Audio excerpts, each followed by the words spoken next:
Hey, what's up, everybody? Welcome to the West Coast Sports Podcast. I'm your host, Richard Frias Guzman. And on today's episode, I will be talking about all three teams that I cover on the podcast. We'll be talking about the Lakers, kind of wrapping up with them. As on the last podcast that I posted, I actually wanted to talk about ChristianWood, go a little bit more into depth with him, talk about what the benefits, what the strengths are going to be for this team with him on it, what potentially some weaknesses could be, or what problems could potentially happen with him being on the team. So I'll let you know exactly why I'm excited, but also at the same time a little bit worried with this pickup that the Lakers have done. The other thing that I'll be talking about when it comes down to the Dodgers, they came away with a really good victory, 10-0 yesterday, but Mookie Betts did take a ball. He ended up fouling a ball off at the plate, going off of his foot. Looks like he ended up leaving the stadium in crutches. So we definitely want to keep a close eye on that. We'll talk about I'm not going to speculate too much onto what it could potentially be or whatever the case is or how bad it could be and all that. I'd rather wait to get some more concrete information until we can do that. But we'll talk about what the potential impacts could be and everything, and we'll talk about how the team can still continue to do well, because I mean, at this point it's not like you have to go and be playing every single one of your starters all the time. I'm pretty sure we can go and get some victories with resting a couple of our guys, making sure that they're good to go for the playoffs. But as well, the important thing is to make sure that they're healthy and good to go for the playoffs as well. So with that being said, also we'll talk about the Raiders, as there has been a little bit of news. I'm really just kind of upset the fact that we're talking about this at this point rather than talking about the game coming up on Sunday, especially with the Lions beating the Chiefs yesterday. We'll talk about that. We'll talk about how this game is super important for the Raiders to get a victory on Sunday and actually have a potential to be, if not the top team in the division, or one of the top teams in the division at this point, just record-wise and everything. So we definitely got to go ahead and talk about how they can take advantage of that in Sunday's game going up against the Broncos. So with that being said, guys, I'm recording this on an early Friday morning. It is September 8th, 2023. What I wanted to definitely go and do here is just remind you guys to definitely go ahead and follow me on Instagram, find me on Twitter. You can go ahead and follow me by searching up West Coast Pod 702. Or you can even go ahead and search up the podcast on YouTube. You can search me up on Facebook.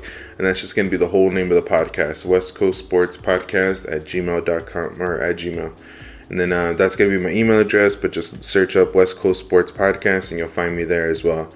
So with that being said, let's get right into it here, guys. If you guys haven't heard the information or if you guys haven't even seen his Instagram post, I ended up showing one of my coworkers yesterday, when it came down to all this stuff going on with Chandler Jones.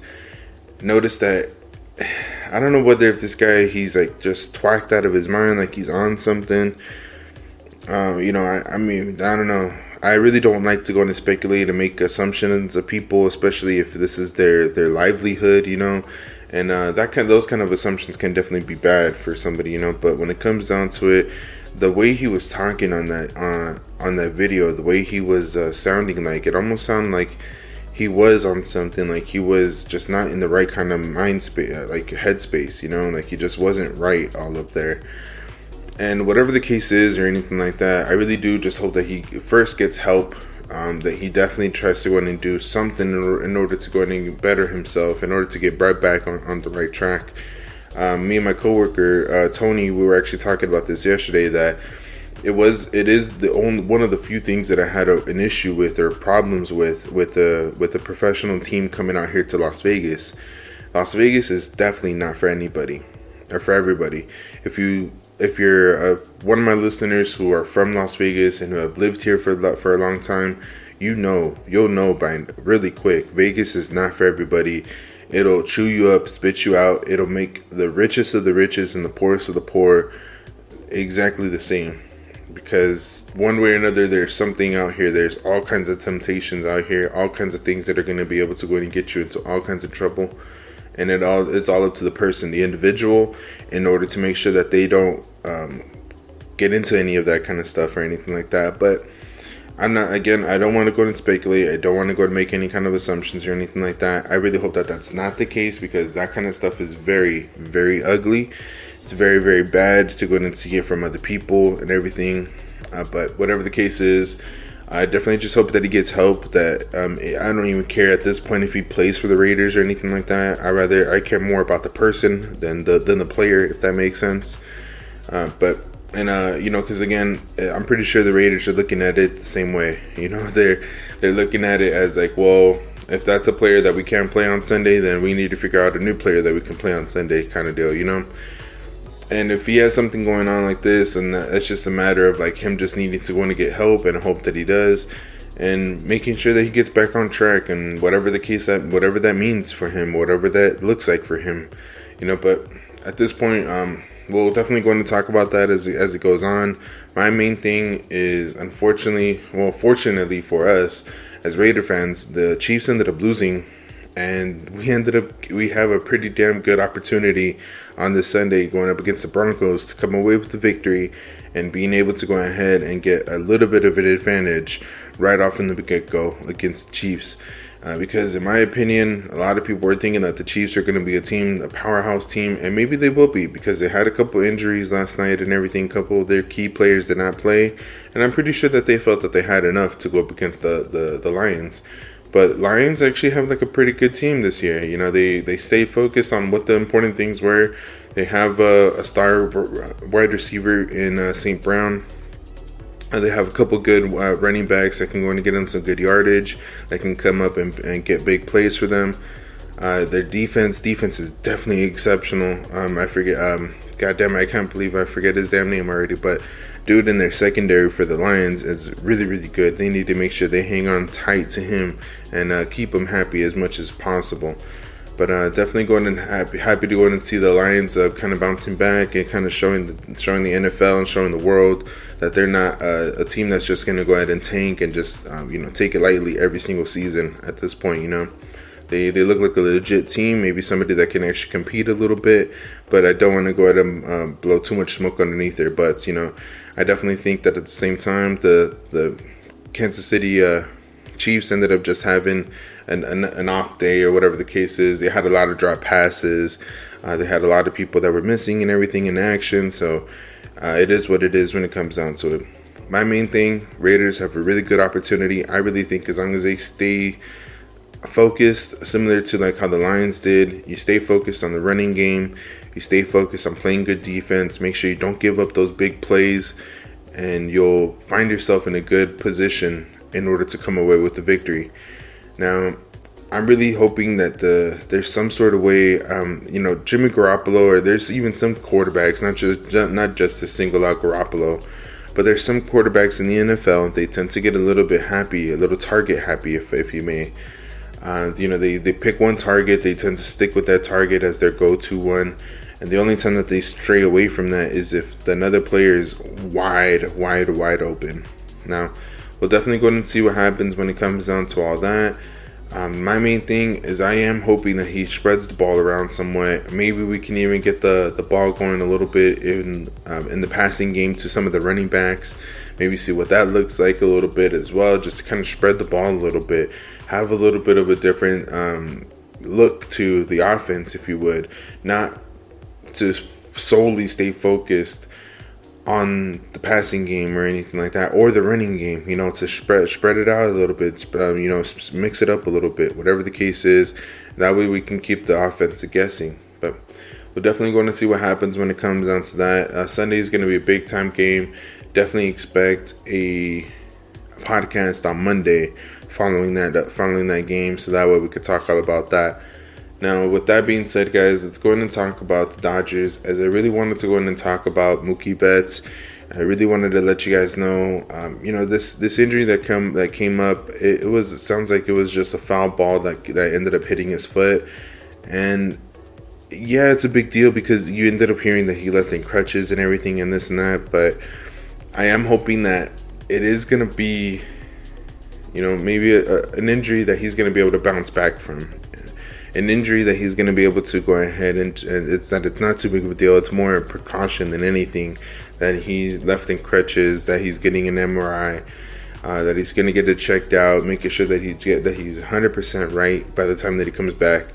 Which my hopes would be that he can maybe come back a little bit before the postseason starts, or say we slot right and we get an opponent that's not too great. Maybe you go ahead and actually have him play so that way he can go in and get ready during that first round, whatever the case is. But I am hoping that there is some sort of way that he can go ahead and bounce back quick. My main thing is I'm not going to make any kind of speculations or anything like that, because there is not much, or I don't know. There's not much information. It's going to be difficult to go ahead and make any kind of assumptions, any kind of conclusions or anything like that at this point, because of the lack of information that you have.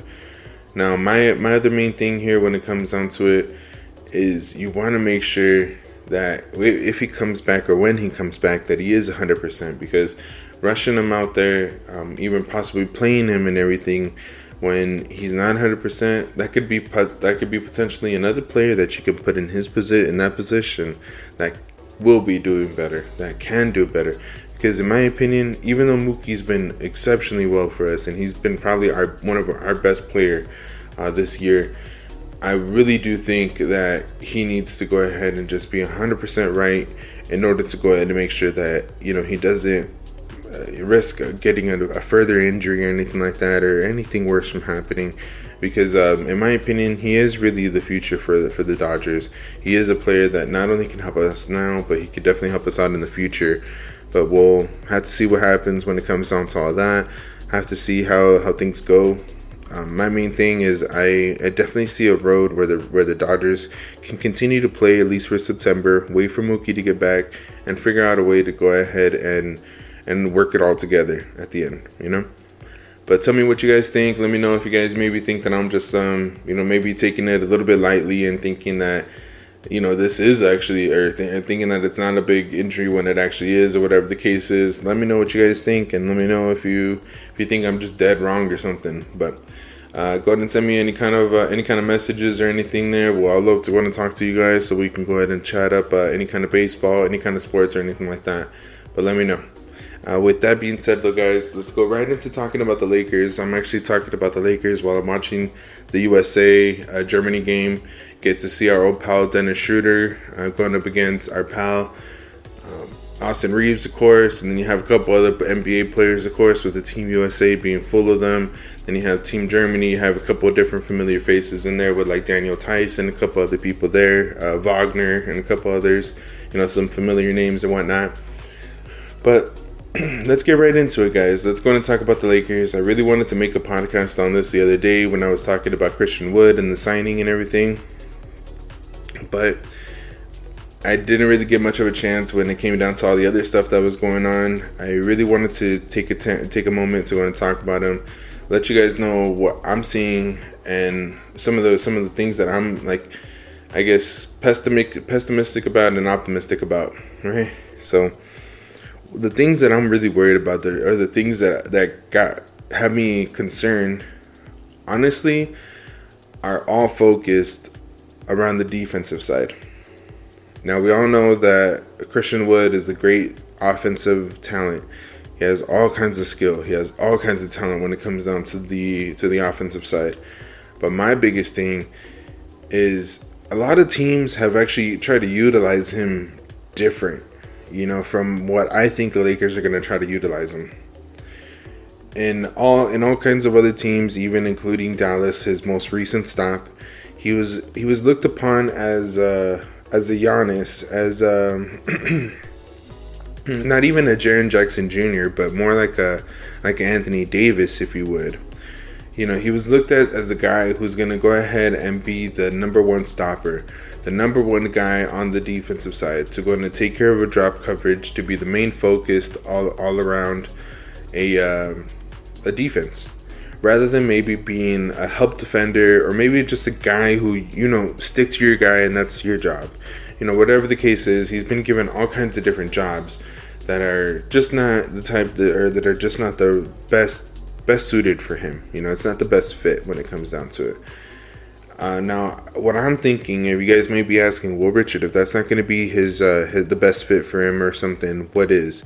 And what my opinion is, in this case, since you already have a number one defender, since you already have a guy who's gonna have no problems being the main drop coverage guy, the main guy blocking shots at the rim, why not have a guy like Christian Wood with a 7'3" wingspan to become a help defender? That's gonna make him similar to Jaren Jackson Jr. Jaren Jackson Jr., Triple J from the Grizzlies. He ended up getting Defense Player of the Year award simply off of just helping out on help defense. And that's all. Literally, it's pretty much just as soon as a player is starting to get past his defender, your teammate, and basically just driving towards the basket. And if it's on your side of the basket, basically splitting the court in half, right down where the basket is at. Then if it's on your side, you go out to go in and help defend. Maybe even get a block from behind or something like that, or whatever the case is, or from the side, or whatever the case is. Or at least your presence there makes it so then that player has to think twice about where he's going to be putting that ball, when he's going to release it, and where he's going to what point he's going to hit it off of the backboard or whatnot. Now, all of those things, I mean, it is a big deal. It is what's the word I'm looking for? It is, in my opinion, probably the best thing that he can go in and do. Now, there's a lot of things that can go wrong with it. You have to go in and have a certain sense of awareness, if you would. You have to make sure that you're always aware of where everybody's at, where your player's at, where these players are at, what the potential kick-out pass can be and everything. But in my opinion, who better to go in and show him than not only just Anthony Davis, but you have LeBron James, you have a couple other really smart defending players on this team. So it'd definitely be interesting to go and see how it's going to look and how they're going to be able to help out Christian Wood in this case. Now, in my opinion, I really think that Christian Wood should not be on the floor if Anthony Davis is not on the floor. Unless maybe you have another guy who can really help out defensively, maybe like, I don't know, like a Vanderbilt or something like that. But in that case, you're going to be asking Wood to go and maybe defend the rim. And maybe that might be possible if you have a line, depending on who the opponents are and what their strengths are. If you have a team that you're going up against that maybe likes to shoot more than drive towards the basket, then maybe you would want to have Woods out there. You have a couple guys who have a little bit more lateral quickness and who can keep up with certain players and whatnot. Or if they have the athleticism, if they happen to get beat off the dribble, then they have the athleticism in order to recover well. Now, all kinds of different opinions or different ways to think about it when it comes down to that. Honestly, I mean, when it comes down to it as well, you have a lot of size. In my opinion, if you're gonna have a guy who's gonna be lacking certain skills in some situations, especially if it's on the defensive side, I would rather have a guy who has some size to him. You know what I mean? It's going to be bad if you have a guard or a wing who's undersized, not as athletic, and maybe not as skilled. Or maybe they do have a lot of skill, but they're not super athletic, so they're not able to make up for any of their shortcomings when it comes down to them being a little bit smaller or a little bit slower, or maybe not able to jump as high. You know what I mean? So it's kind of like what's the word I'm looking for? The player. I mean, I'm watching him right now with Austin Reeves. I'm not going to say that Reeves is the fastest player in the NBA or the most skilled or anything like that, or even the strongest or anything like that. He's definitely not. He's probably not one of the most athletic or anything out there. But the thing that he does make up for is that some of the players that he goes up against, he's actually probably one of the bigger guards out there, being that he's around 6'5". When he goes up against some of these guys, and he actually has some size to him, he's able to go and use that weight and actually be able to utilize it in different ways. I mean, even when it comes down to it, he's a good defender. Now, and that's probably the biggest reason why, is because he has that size. Because even if he is able to go ahead and get beat, he has that size in order to help him recover at least somewhat. Now, it is just going to be important to go and see exactly how they can definitely utilize him, or how this team could work on the defensive side. And in my opinion, you definitely have some weapons out there that'll help out with that. But in all honesty, I'm thinking this team is going to be a really, really great offensive team.